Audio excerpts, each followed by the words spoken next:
Joy, never swim offshore. That was the one rule Joy's mother always warned her about. She would lean in close, her voice firm yet caring. Joy, promise me you'll never swim beyond the safe waters. The world out there is dangerous. But Joy, a curious little mermaid with shimmering scales that sparkled like morning dew, couldn't understand why her freedom was so limited. Her older sister swam far and wide, exploring every corner of the sea without restrictions. Why was Joy different? One sunny morning, as the waves gently kissed the shore, Joy grew restless. "I can't keep swimming in the same waters every day," she muttered. Her fins twitched with excitement and rebellion. She looked left, right, up, and down. No one was watching. Her sister was nowhere in sight, and her mother was busy with chores. "This is my chance," she thought. With a flick of her tail, she darted past the coral reefs and swam far, far away from home. The water around her grew unfamiliar, darker, colder, and quieter. At first, the adventure felt thrilling, but soon Joy realized she had gone too far. She looked around and couldn't recognize anything. The once exciting world now felt scary and empty. "Mom, sister, anybody," she cried, but her voice echoed into silence. She even sang her family's favorite song, the one they always sang together, hoping someone would hear her. But no one sang along. As tears streamed down her tiny face, she noticed a human by the riverbank. The woman was fetching water with a calabash. Joy quickly hid behind a floating leaf, but a sudden wave betrayed her, sweeping her right into the woman's calabash. Before she could react, she was poured into a clay pot alongside the water. Terrified and trembling, Joy kept still. She watched as the woman carried the pot on her head, humming a tune in a language Joy couldn't understand. When the woman finally set the pot down, Joy heard a boy's voice. The boy, curious and playful, dipped his hands into the pot, splashing the water. His mother scolded him sharply in their native tongue, and he stopped. But moments later he returned with a small bowl, scooped some water, and carried it away. Unbeknownst to him, Joy had followed the water into his bowl. When he saw her tiny form, glittering and alive, he let out a terrified scream and flung the bowl aside. Joy landed with a thud, gasping. The boy hesitated, staring at her with wide eyes. He finally gathered enough courage to approach her. Gently he picked her up, holding her in his palms. "Put me in water, you fool!" Joy shouted. The boy's mouth fell open. You talk? And you speak English?" Joy shot back, equally stunned. "Of course I do," the boy replied, his fear turning into fascination. The boy's mother called out to him in their native language, her tone curious and firm. Joy tilted her head. "What did she say?" "She's asking what I'm doing," he replied. Joy looked at him, her heart pounding. She wasn't sure what would happen next, but one thing was certain. This encounter would change her life forever. Abel looked at the tiny mermaid in his hands, his eyes wide with surprise. "So, can you put me back in the water now?"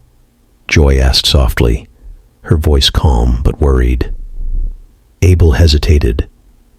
"If I take you back to the pot, my mom might get scared and do something bad. Just wait a moment." Before Joy could say anything, Abel gently placed her on the ground and ran off. A few minutes later, he came back with a glass bottle full of water. Carefully, he picked her up and placed her inside. "Here you go," Abel said, smiling proudly.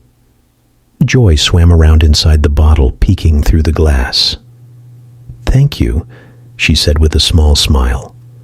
"By the way, my name is Joy." "I'm Abel," he replied. "Why are you here, Joy?" She let out a small sigh. "I got lost. My mom told me never to swim too far from home, but I was curious. I ended up in your mom's pot of water, and now I don't know how to get back." "Wow," Abel said, amazed. "Can you help me go home?" Joy asked, her tiny voice filled with hope.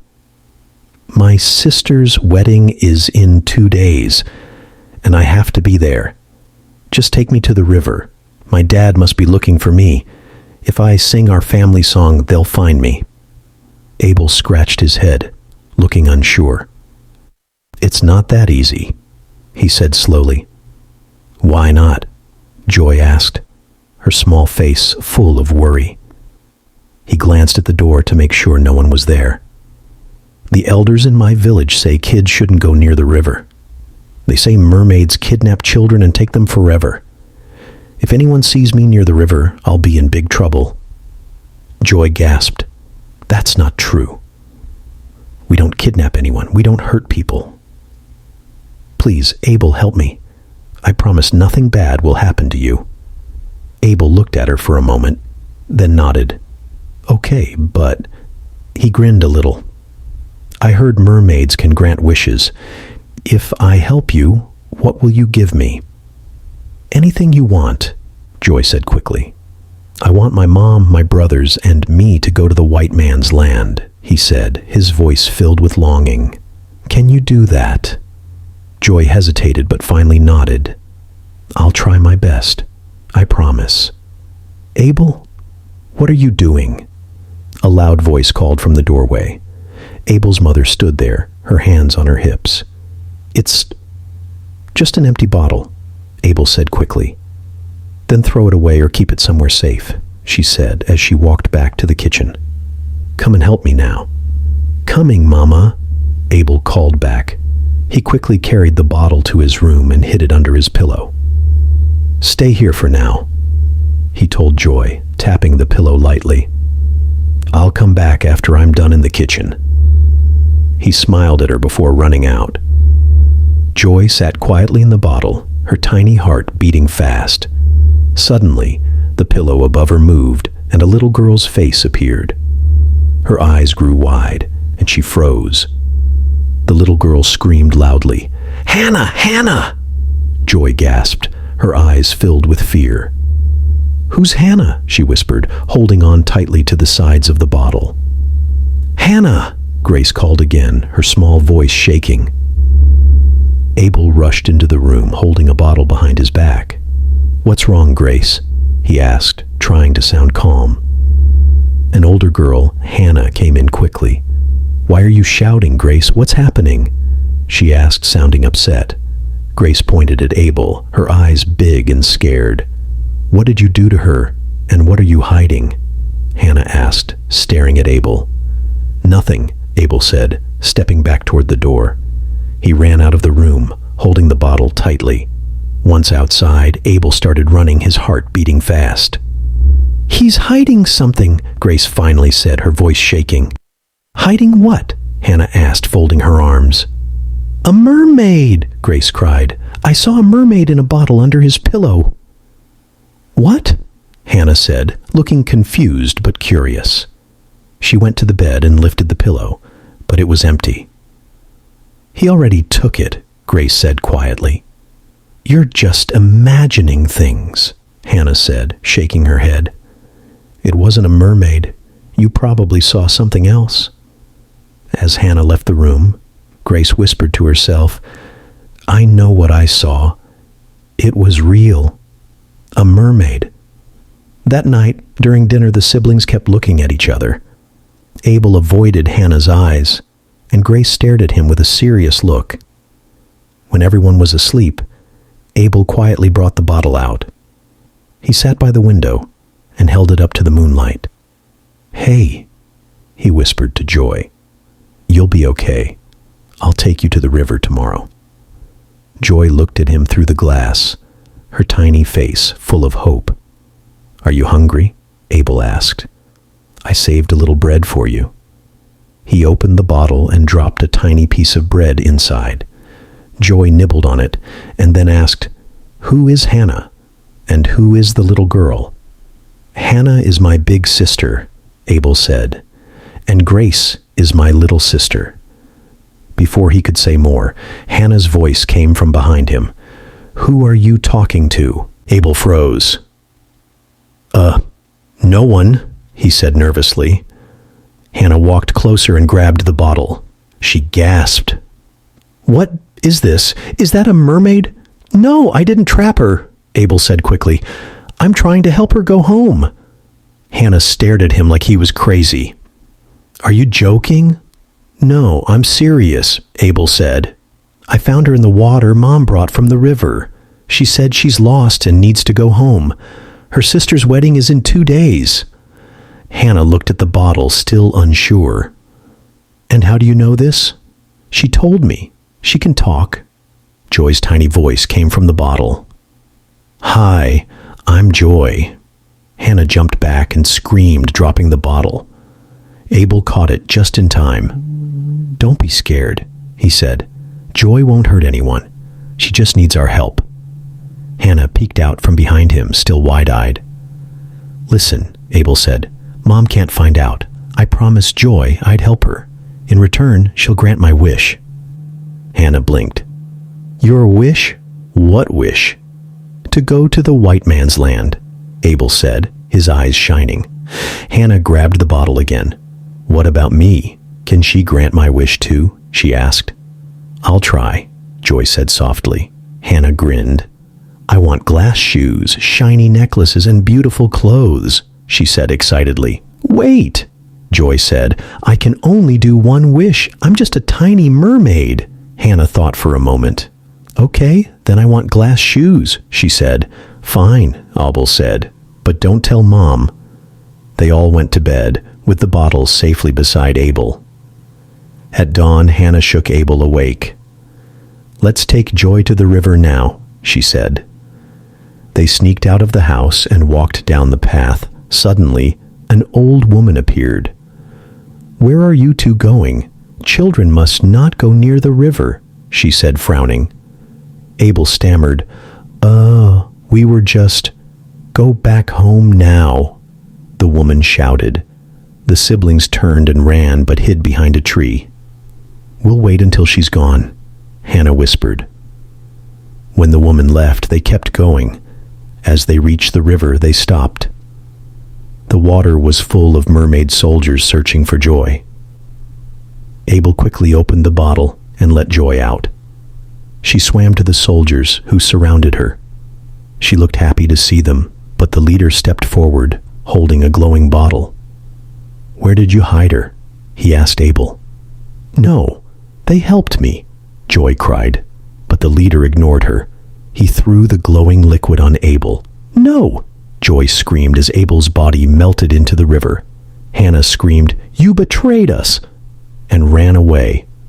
Joy cried as the soldiers collected Abel's melted form in a drum. "He saved me," she sobbed. But the soldiers didn't listen. Back home, Joy's family hugged her, but Joy couldn't stop crying. She had lost her friend. "I am," Joy replied softly. "But the boy who saved me was captured.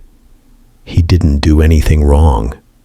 "What happened?" her father asked, his voice growing angry. Joy told him everything. "He fed me, kept me safe, and brought me back here. He saved my life. He must be punished for meddling with us," her father roared. "No, Father, please don't harm him," Joy begged, tears falling down her face. Determined to help Abel, Joy swam to the commander's quarters. She saw the drum that held Abel's essence and took a deep breath. "Let him go," she said firmly. The commander sneered. "He interfered with our world. He will stay as he is." Joy swam back home, her mind racing. Moments later, she returned with a small bottle filled with a dangerous potion. Everyone stared at her, shocked. "Release him," Joy said, her voice shaking, "or I'll drink this poison." Her mother gasped. "Joy, no, don't do this." "Stay back, Mother," Joy warned. "Commander, you have seconds to let him go or I'll drink it." The room fell silent. Finally, her father spoke. "Commander, release the boy. Now." The commander hesitated but opened the drum.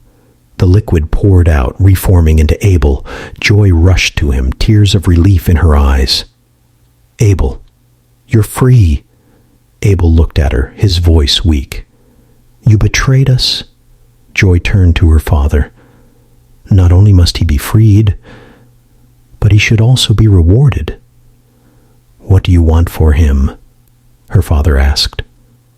"I want him to have treasures. 1 chest of gold, 1 chest of jewels, and another chest with pearl necklaces and glass shoes," Joy said.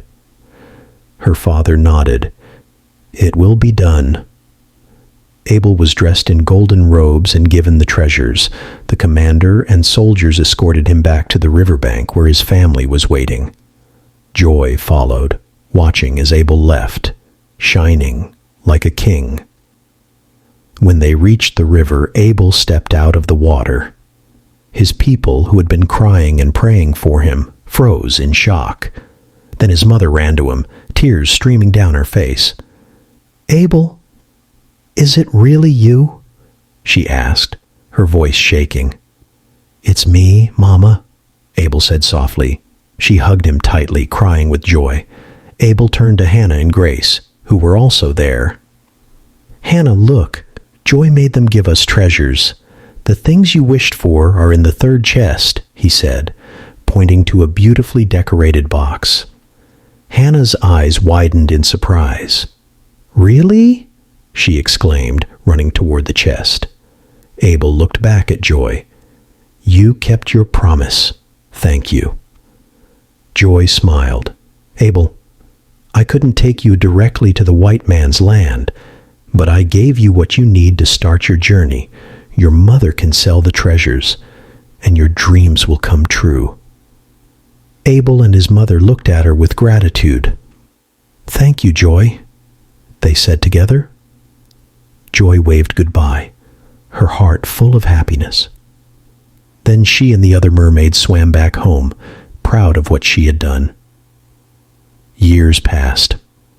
One day, a young mermaid rushed to Joy with exciting news. "Joy! A human is at the riverbank calling your name." "A human?" Joy asked, surprised. She swam to the river and saw someone standing tall and strong. "Abel," she called out in disbelief. "You're right, Joy," Abel said with a big smile. "It's me." Joy swam closer, amazed.